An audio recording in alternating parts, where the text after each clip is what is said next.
Oakland's grain grower Andrew Simpson is hoping a long-term series of trials will answer the question of what impact occasional tillage control of weeds will have on the health of his soil. The strategic tillage trials are being conducted by the New South Wales Department of Primary Industries with the support of the Grains Research and Development Corporation.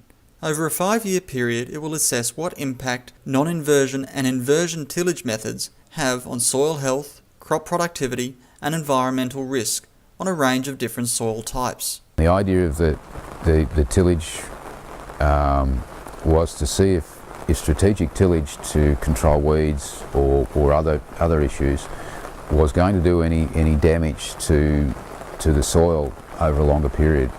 And our trial site hasn't had tillage for a very long time, so therefore the aim is to see whether a one-off tillage would either recover very quickly or whether the damage would be more long-term. Mr. Simpson moved to direct drill sowing about 15 years ago after witnessing the damage done to his soils from excessive cultivation.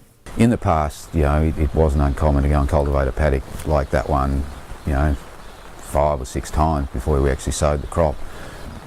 What we'd find is dry sowing, which we're undertaking at the moment, would be a big no-no because you'd get half an inch of rain and you'd have a crust on top.